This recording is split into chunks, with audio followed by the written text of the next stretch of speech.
Now, ladies and gentlemen, we have the privilege to hear from one of your original leaders and founder, Rich DeVos. Well, we'll get the old drill going, right? 1, 2, 3, down. Well, thank you for that warm greeting and for allowing me to put on that crazy act over there. That's 50 years in, I think, 6 minutes. So that's quite a journey. But we travel it with many people and with many of you. And as I enjoyed the award ceremony, and who'd have thunk the whole place would be winners? You know, all we could do is cheer each other on today. So we'll continue with that as we go into this. I'm going to talk to you today about what I think are the founding pillars of this business. I'll try and move along because Doug and Steve did such a great job covering almost all of it. But I'm going to cover them because if I don't cover them, there's nobody else to tell the story, because I was there when it happened. And it may be the last time we'll ever have a chance to be together like this. That's not a sad story, that's just the reality of life as it moves on. But the founding things that we did, only I can tell you about.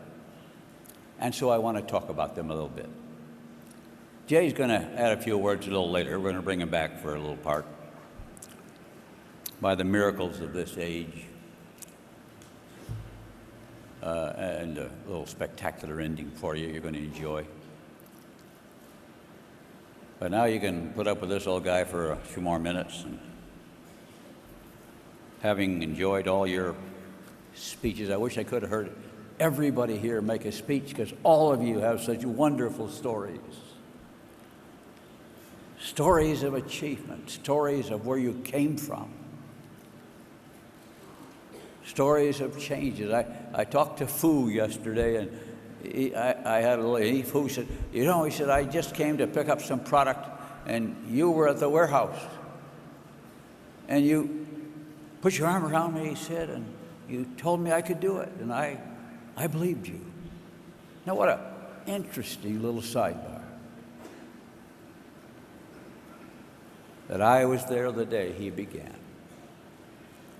And my story goes with many days with the people I see here. So we will move on from there a little bit. You know, it's 12 years ago, just about 12 years ago, that I received a new heart. In London, England, I received a woman's heart. I don't know if that changed me, but I know it kept me alive. And it's interesting.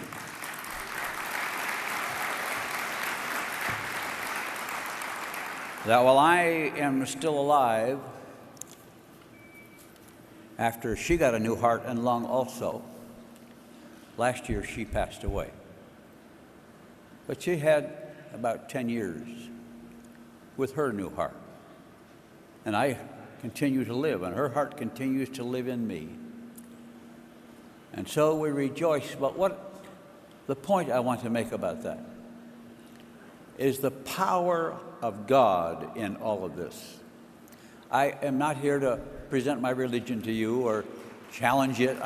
You've got to know where I come from, where we come from, you see.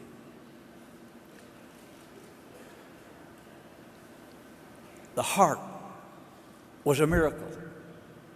It should not have happened. I'd been rejected by everybody in the United States, and they said, no, you're too old and it's too risky. And everybody said no, but my doctor said there's one man in London who says he'll see you. He had no reason to take me. He knew the risk he would take, and he knew the ridicule he would get, as he did finally in his own country, for giving a heart to an American. But why he did that is the miracle. The further miracle was when Helen and I were told that I had about a year to live, maybe a year and a half, unless I got a new heart, and that there was this one doctor and he would see us. He had no promise of anything beyond that. But Helen and I packed our bags and arranged for an apartment in London and said, we're going to London to get a new heart. I don't know why that confidence was in me. We just assumed it. That's the power of God within us, within all of you, that brought you here and brought us together. And that's why when you hear all these nice things about Jay and Rich and all that's okay. But you see, the hand of God has been on this business. And that's what really is the story and where the glory belongs. So let's praise him. The thoughts, the confidence, the courage that you had. And that's what I experienced when I got my heart. But finally he said yes, and he would, and they found a heart, and it was right in the hospital. Why that would all be? It was a very difficult problem because it was a heart that needed such uniqueness about it. And yet there it was, right in the same place. The hand of God. And his hand is moved. Now, as most of you know, Jay and I grew up in Christian homes in Grand Rapids. Our whole heritage was that way. And Kato Nakajima-san from Japan was with me recently. And Kato said to me, what did your faith have to do with the Amway plan? And I looked at him and I said, Kato, nobody's ever asked me that before. I don't know, but I'll try and answer you. And I began to go through it, and I ended up with the 4 pillars I want to talk to you about, or the foundation of this business. And I realized that all of those were based on a spiritual foundation that comes from our Christian faith in believing in the value of all people being created by God. You see, that's the foundation of the business, was our belief in who you were, that you were just as good as we were, that everybody should have an equal chance. And I realized that our faith was indeed the foundation of how we put this plan together. You don't have to be perfect. You don't have to have the degrees and have all the right things in place. You just have to have some faith and give it what you got from where you are. That's the wonder of it all. You know, not too long ago, quite a long time ago really, long before we had the privilege of hooking up with Neutralite, you know, Jay and I really aren't celebrating 60 years. This business is celebrating, 50 years. We're celebrating 60 years.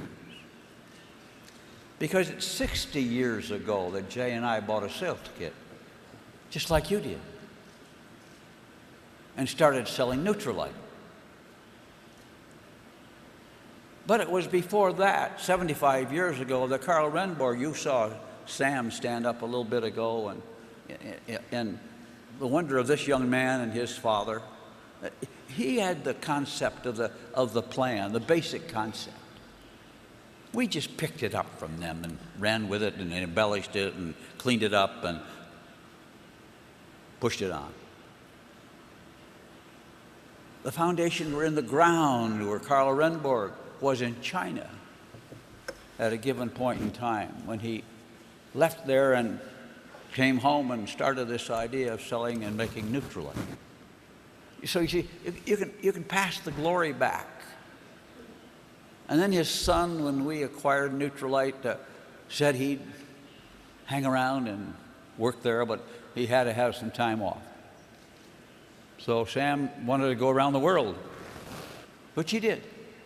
And he sent me wonderful tapes from them and his trips, which later on encouraged us, right after I got my heart, to take a boat around the world.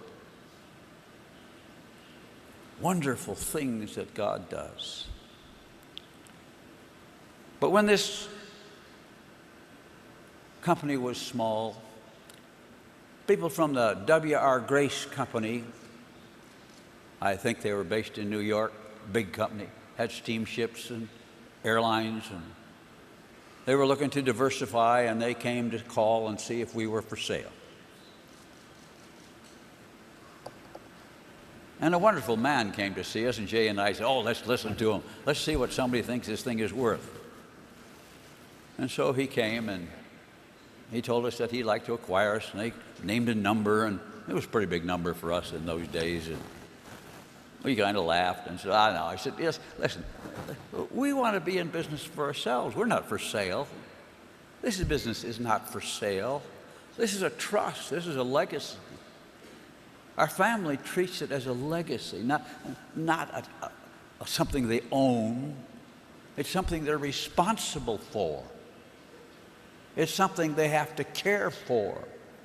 And while it may make them some money, the trust of carrying this business forward to protect every line of sponsorship and make sure every check is paid when it should be paid, that's the duty in the family. But they came and made this offer, and we laughed, and he said, well, I tell you, if you don't sell, we're going to start a company like this and compete against you. Kind of a little threat, you know. And I laughed, and I said, listen, if you're going to do that, I want to get you the sales kit so that you'll get the plan right. If you're going to do it right. And he smiled, but he took the kit. I said, now, everything's in the kit. All the plan there. Follow it carefully. Oh, he told me he had a good guy who was going to run it, and it was always kind of, you better sell because we're going to take you on. Well, they took us on. They started a company called Grace Home Products. And it went on for several years, and then it kind of disappeared. And one day I met Mr. Grace himself. I'd never met him before in a little airport.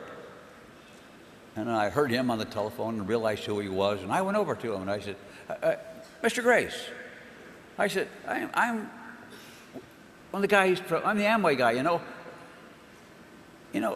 They told me you were starting a company to compete against it. I said, what happened to it?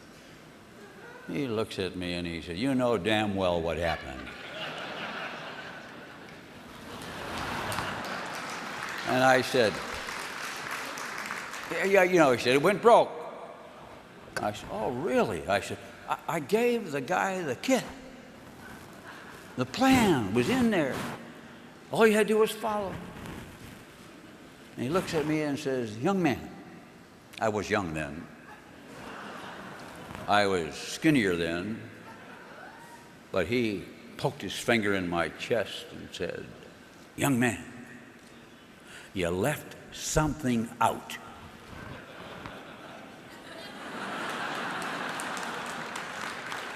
And that's what I want to talk to you about, is what I left out, so that you will remember it.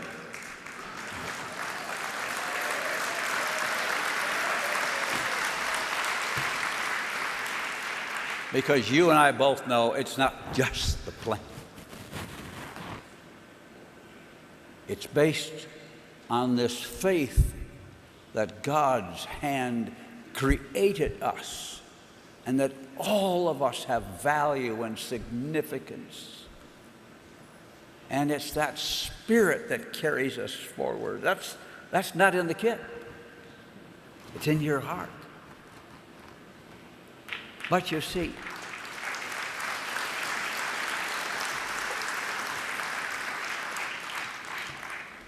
out of that came what we speak of as our founding pillars: freedom, family, rewards, and hope. And I just want to hit those a little bit. Doug and Steve did such a great job on freedom that there's really not much left to talk about. But I want to add one thing, and they did brush upon it. Freedom and the free enterprise system that you enjoy and live with. Freedom always has responsibility. It's never just your right to be free, your right to do what you want to do. You have to carry with it the responsibility of doing it right.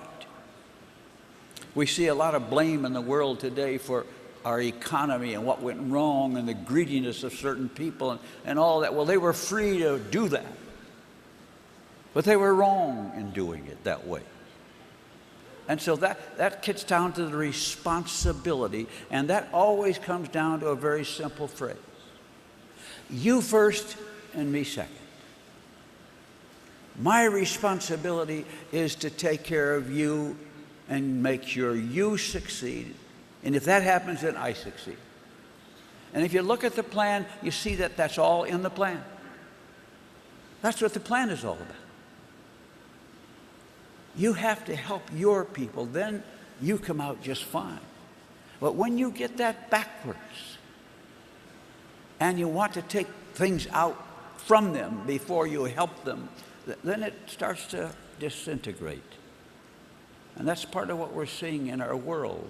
And that's why our ethics have to be great, and our responsibility for the privilege of freedom has to go. I wrote a book many years ago called Compassionate Capitalism. And at that time, Russia was just beginning to play with free enterprise. And I wrote it actually with them in mind. And I wanted them to understand that it has to have a compassionate, caring element. If it's just about making money and not about caring for the people that are inside your country, then it doesn't work right.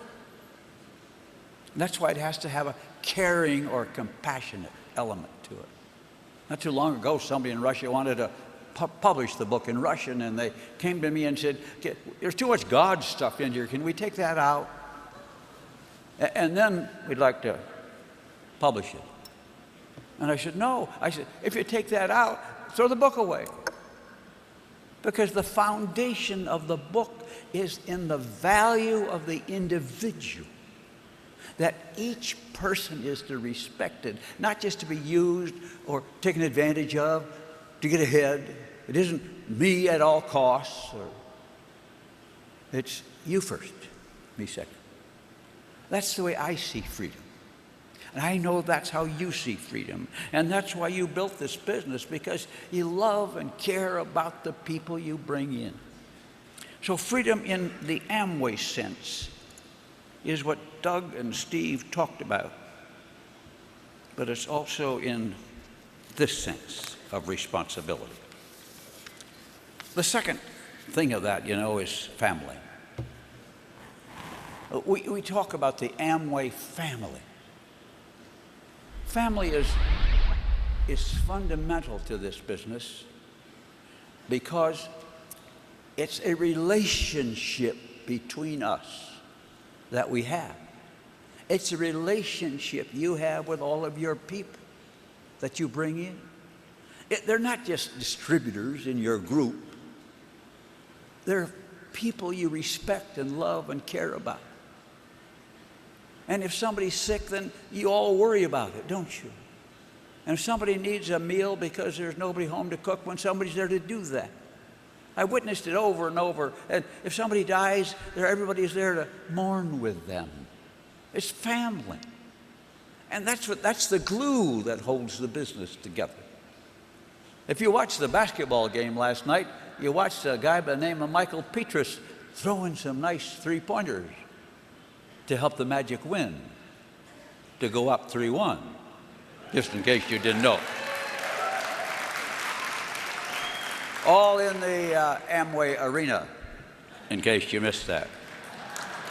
And that's important because all over the world, as that show is shown, the Amway Arena is over and over in the picture. We think that's a good buy. I think it's a good team. Anyway, that's just a little sidebar for the DeVos family. But family. Michael Petrus was sitting in his chair in the locker room one day, and I came in with 2 young kids from my church that I was just bringing along to a game to encourage them. One of them had a little problem, and I said, I'll take him to the game and see if I can help him a little bit. And Michael was sitting on his chair, and he looked at these young guys and said to them, how old are you? And they said, 14. He said, it's Christmas time. You got a Christmas tree at your house? They said, oh, yes. He said, you have a family get together, I suppose? And I said, yes. You know, he said, I never had a family. I've never had a Christmas tree. I never had anybody sit around with it. He said, my father was kind of never there. I don't know really what happened to him. My mother died when I was 2, he said. And I was alone. And some people helped me, but I got along. And then one day an agent came along and thought I could play basketball, because most of the time I just played basketball. And he brought me to Paris, and I continued, and here I am and playing for the Magic. And I feel, he said, this is the first place I've ever been where I felt at home. He said, I hope you never trade me. He said, there's something about this team that is very special. I said, well, that's because you're in our family. This is the Magic family. We care about you as a person, not just your basketball.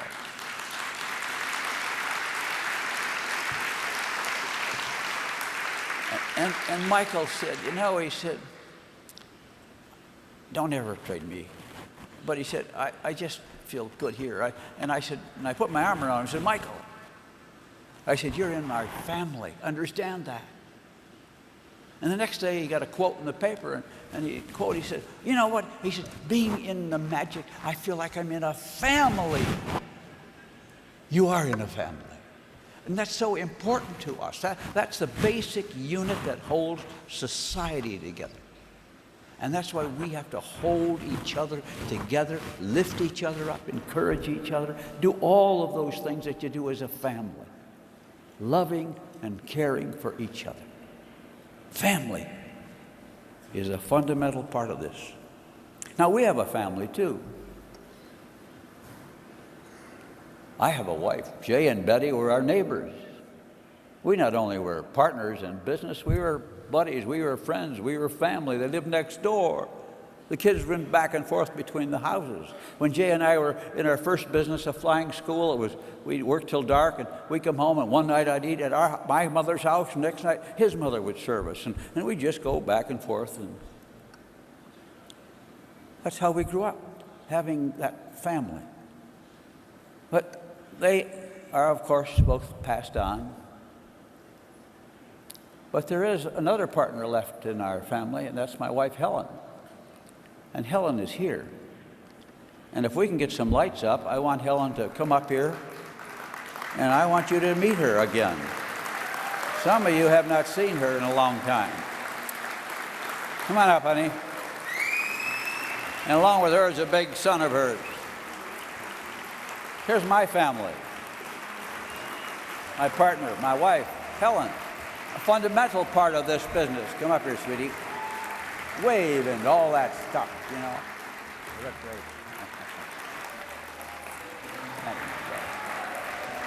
Okay. All right. Atta girl. Thanks. Okay. Go find your son. I'll be back. You want those up? I'm not using them, but it's all right. I'm using another one, but thanks, Doug. Helen sits in the front row usually and signals me. And it's usually, it's time to quit. Well, since this is the last time I'm going to talk to you, I'm going to ignore her. And we'll talk a little bit more. And so in Grand Rapids, all of our family was there. You know, we have 4 children. Jay had 4 children. They all are part of this. In our case, you know, Dick spent 10 years when I got sick and ran this company beautifully, successfully, and began the first step in a transition to the next generation. Not easily done, because it's hard to get the old guys out of the way. And Dick finally said one time, if you don't get out of here, I'm going to go get a job and do something else, because I'm not going to wait forever, you know. Well, he didn't say that, but he did afterwards. And he sort of said it in other ways. And our son Dan worked in this company for, I think, 15 years, spending some of that time in Japan, but was a vital part of this business. When Dick was made president, Dan said, I'm not going to work for my brother, and he got out. And went on to build his own successful business, and he's doing a wonderful job. But he knows this business too, and he's on the board. And our daughter Sherry is on the board. And Sherry worked in this company too, as did David Van Andel, and as did Barbara Van Andel, and as did Nan Van Andel, and as did, so all these kids know this business, they're involved in it. They've had a mission to it. The family. But it's not a thing they own, as I said. It's a trust that they're responsible for, to you, to protect the hard work you have put in to build your business. This company has to be strong in every sense to protect you and your business. I think of you as Amway business owners. I know some of you think of yourself as independent business owners, and you are independent. Some of you are more independent than others. But I think of you as Amway business owners. That's okay. See, because I know your family. You know, one of the longest lines of sponsorship in this business is the Hanson family. Walter Bass was a man Jay and I sponsored in Nutrilite. And then he sponsored Fred and Bernice Hanson down in Ohio. And I went down there with Walt, and we held a family meeting in their living room. And I remember when their kids stood on the stairs because they wanted to see what was going on down there and who these guys were. And so I went over and we chatted with the kids, and some of those kids, of course, were at the meeting in Grand Rapids. And so that's family. And your family. Dex and Bertie, you know, we've gone together, we've fought together, we've had a good time together. I see Peter and Eva, you know, we've had our wonderful days together. I think we went to the Eiffel Tower together, and I don't think she ever looked at the Eiffel Tower. She was so busy lecturing me on how we ought to merge Europe. And of course, we did. And family members are free to speak to each other and give their opinions to each other. But we still respect each other, even if we have different opinions. Fu used to call me and complain about the PIN award system in Taiwan. And we eventually got it straight, just like he said we should. Family communicates. And I want to move on to the fourth one, or the third one, actually, which is rewards. We have 2 types of rewards, you know. We have money rewards and we have PIN awards. We have recognition awards. I don't know which is more important sometimes. Sometimes the idea of getting a PIN and being recognized drives you more than more money does. But you like both. We offer both. It's important. Nobody could ever tell me enough that they liked a speech. I could hear it over and over. So recognition is important to all of us. I'm not going to spend a lot of time on it except to talk about. Don't be afraid to get out of the way as time goes on. Your children are coming up. involve them, applaud them, cheer them. We are blessed with 16 wonderful grandchildren and 4 wonderful families.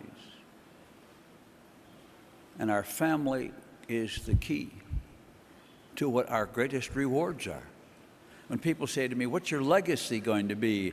And I say, my legacy is our children, because they are carrying on as responsible citizens. That's my legacy. And sometimes when I see the Amway business, what I see is your children becoming so far ahead of others in the world because of their involvement with you in Amway. They learn and know and have values and appreciation for things that most kids never know.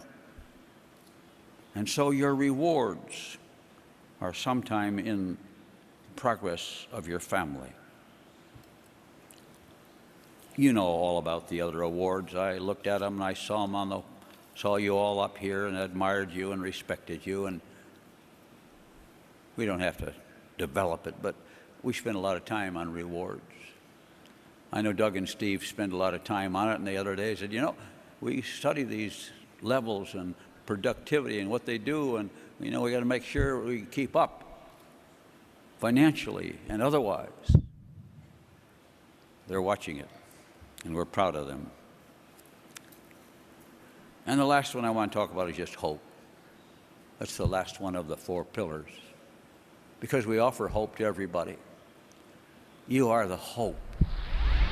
And for many people, you are the hope that they don't even know about yet, just as you did not know until somebody came and talked to you.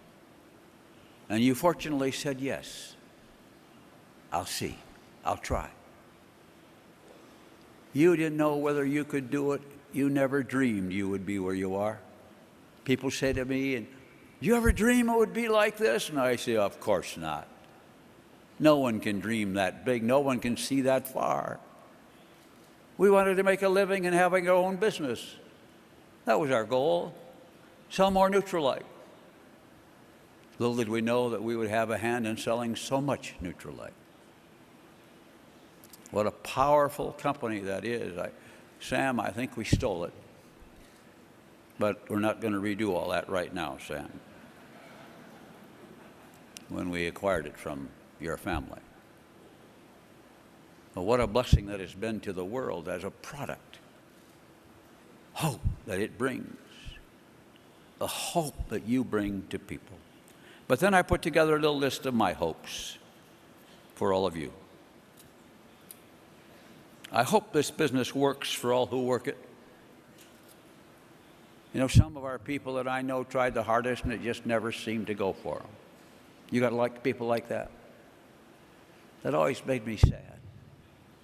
They tried, but it just, somehow, it doesn't seem to work for them.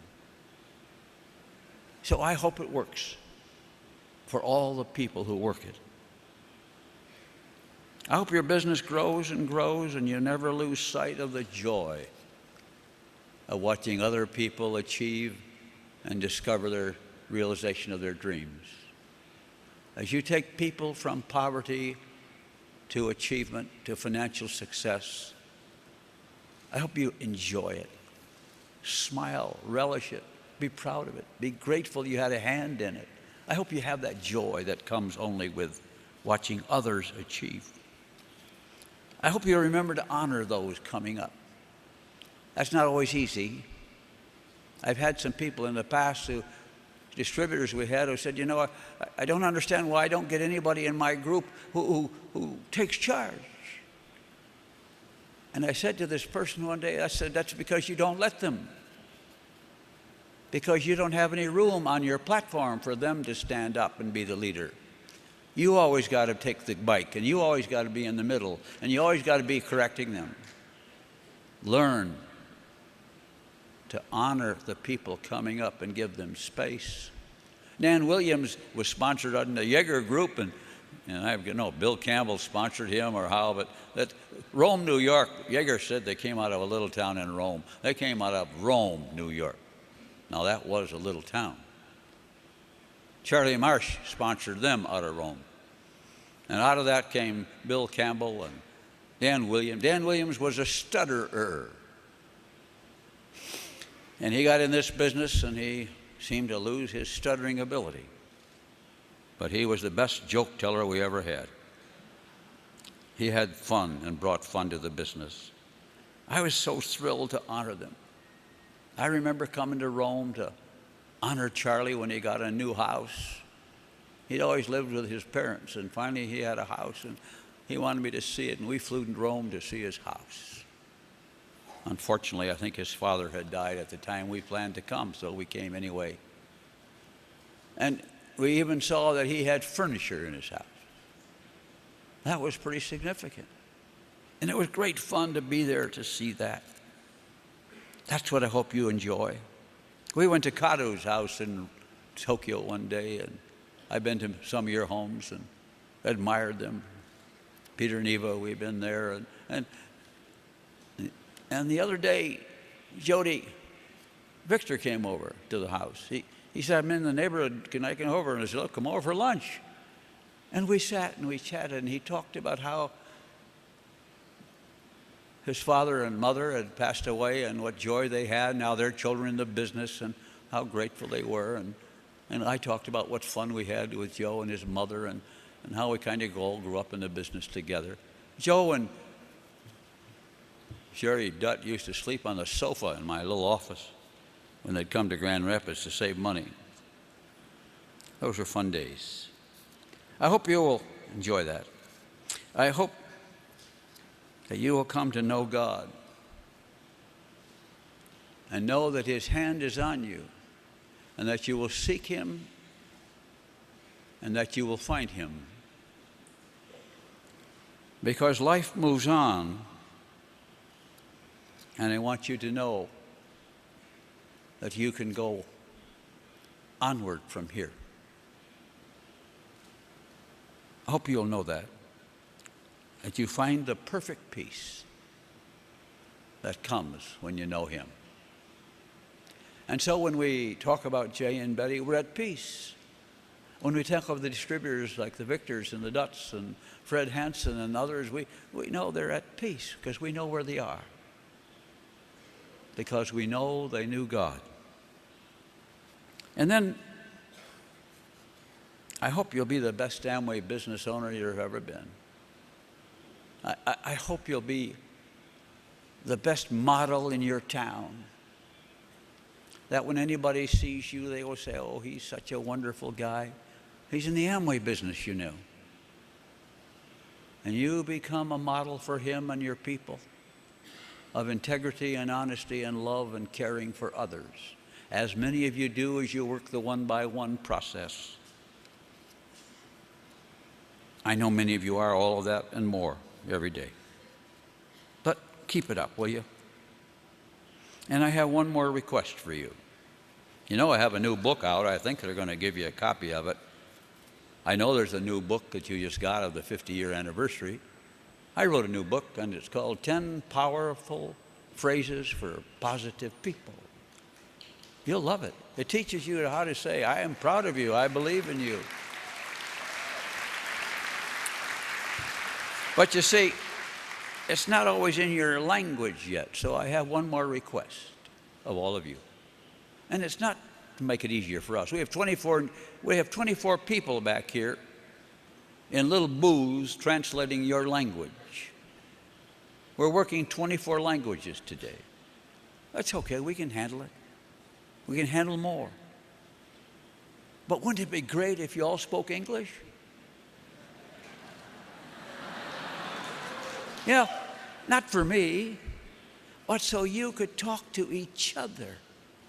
Can you imagine the joy you'd have in the years ahead as you wander the world and you see everybody and you can all talk to each other and just have fun with each other and exchange good ideas with each other because you can communicate. Communication is the key of success.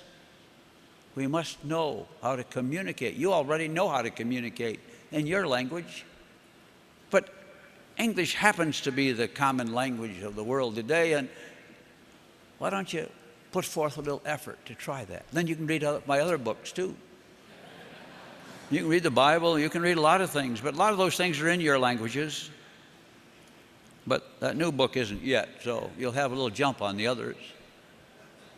Maybe you want to use it as a study guide. I know that's kind of a funny request.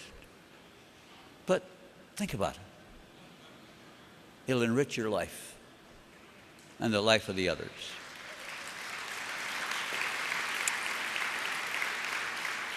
I know those of you who come from other countries who speak English, we have a bond because we can communicate. And when I meet some of you others, if I don't have an interpreter, we can't quite catch it. And you can't quite catch us. So, have fun. And I want to have one more comment. The other day I was talking to a group in Japan on a closed circuit video conference thing into a meeting in Japan. And the man running the business, Parker, was saying, you know, he said, you started Amway when it was a tough time. Business was bad, and Castro had just taken over Cuba. And so there were some threats in the world, and the economy was bad. He said, why did you start it then? He said, the economy is bad in Japan right now, and the question is, what about them? What about these times? And I said, you know, I never thought about it. It doesn't make any difference what the times are. It's the only time you got, folks. There is no other time for you or for me. Now is our time.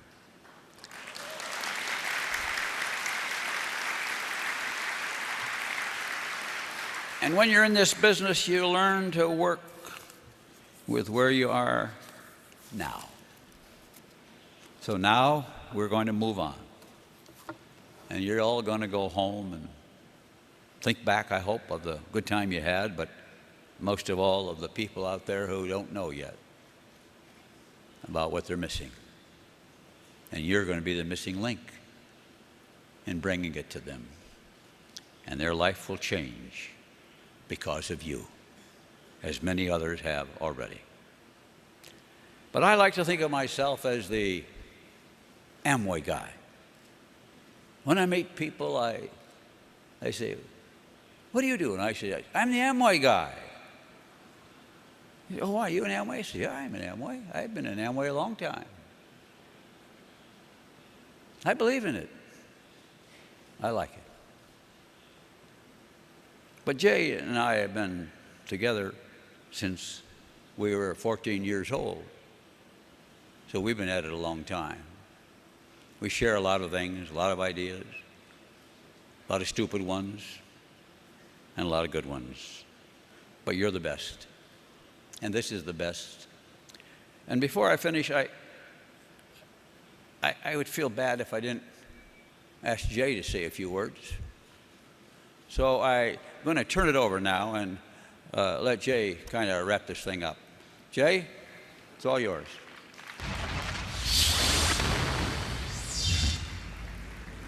The volume of that applause not only is gratifying to me, but it lets me hear how much we've grown since Rich and I held our first Amway convention back in 1961. At that time, I think the entire audience could have easily fitted on this stage.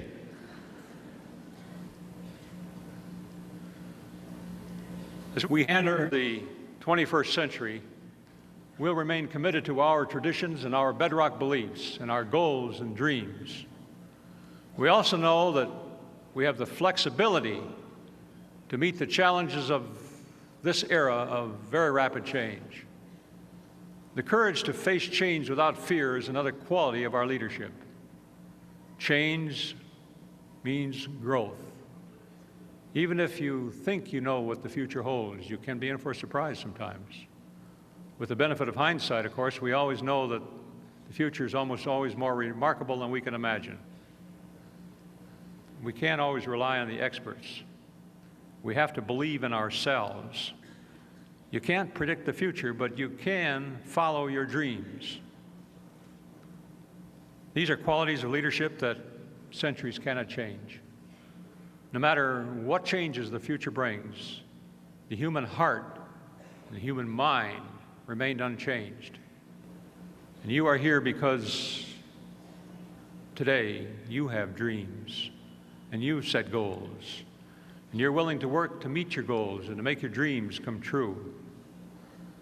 And those ageless qualities made us leaders in this century and will keep us leaders for the 21st century or for any century beyond. When Rich and I started Amway in our basements of our homes, we had a dream. We dreamed that everyone should have the opportunity to be in business for themselves. Today I look at this tremendous group, this great crowd, and see all of you as fulfillment of that dream. And Rich and I thank all of you because you have made our dreams come true, as we hope that we have helped you make your dreams come true.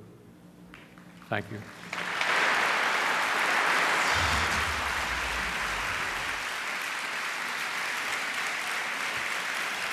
How about that? Well,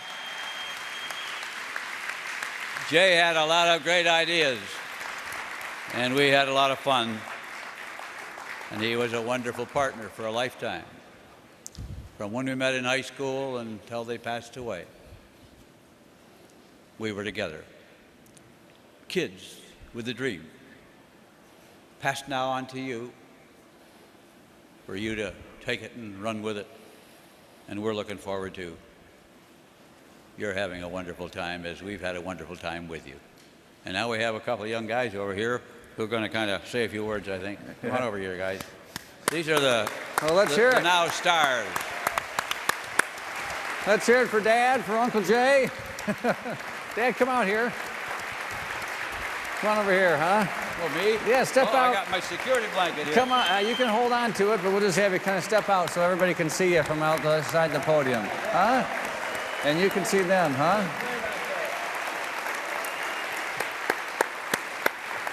Well,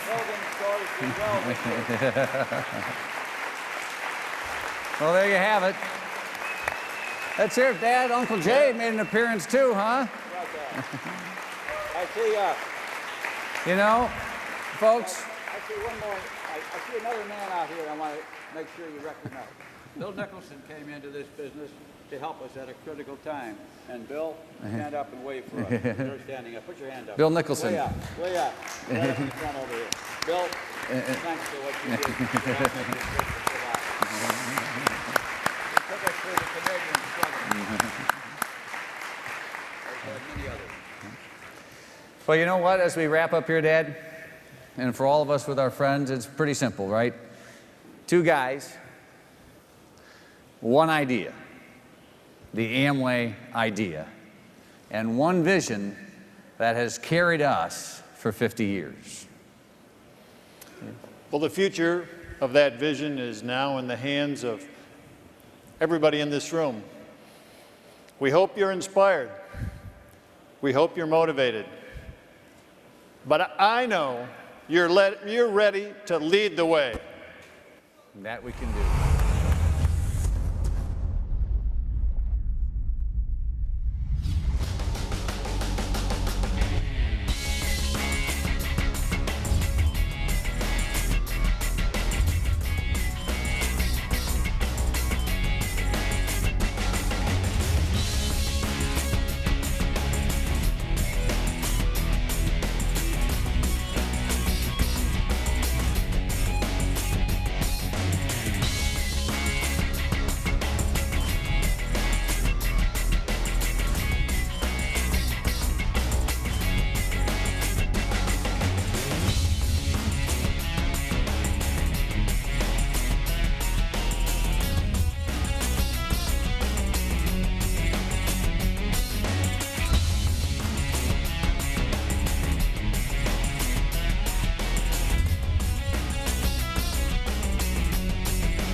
What's Amway doing that makes it grow? Well, you know what we're doing. We're sharing an opportunity with people. We're giving to people a chance to build a business for their own, many of whom have kind of thrown in the sponge, haven't they? Rich and I have always known it is our responsibility to put together every part of the Amway opportunity in such a way that the business of each and every distributor will last not only for his lifetime, but for that of his children. That's what Amway's really all about.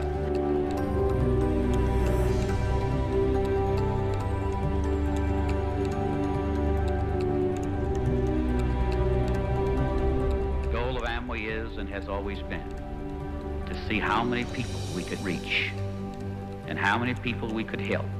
Oh, what a thrilling age. Thank God for times like these. Never has there been as much to conquer and achieve.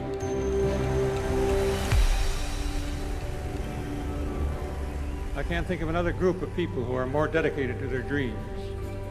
You're all shining examples of reaching beyond horizons.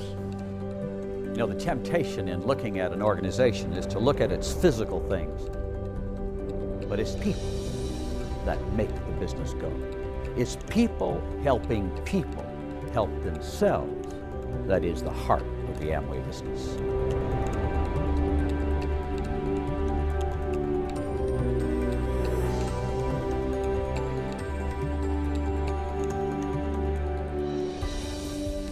Vision is essential for leadership. But vision without the persistence to make dreams come true is like a ship without a sail. A great tradition can be inherited, but greatness by itself must be won by each of us. You are leaders, and as leaders, you have much greater responsibilities than just to yourselves.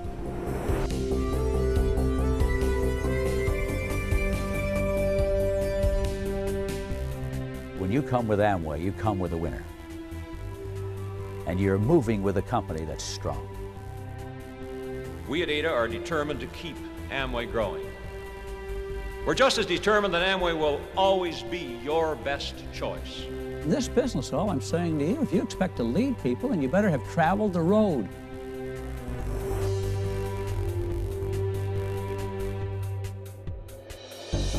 What I really wanted to do was tell a story. A story about the potential of every person who is fortunate enough to live in freedom, who is willing to work hard, who is not afraid of failure, who allows God to guide him, and who is humble enough to accept a helping hand. Integrity, whether it's for an individual, a country, or an organization, is that basic thing upon which we will rise or fall, specifically in the Amway business. To live where one wishes to live, to support the causes one believes in, to explore the full and exciting range of one's potential. Not many people ever experience that kind of freedom. It's a rare, uncommon freedom which must be won, must be earned.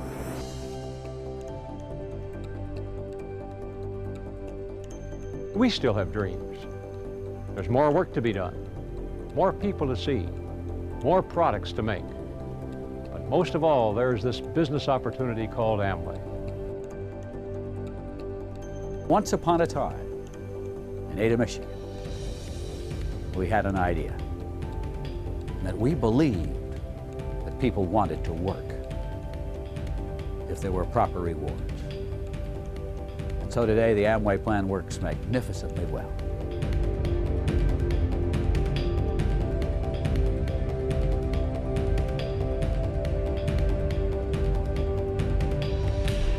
The rewards will be in how you impact their life and how they go out with a whole new attitude about who they are and their sense of worth.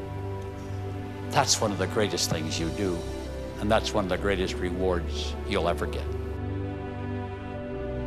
We're so proud of you all and so grateful for you. We give credit and honor to you. You've earned it.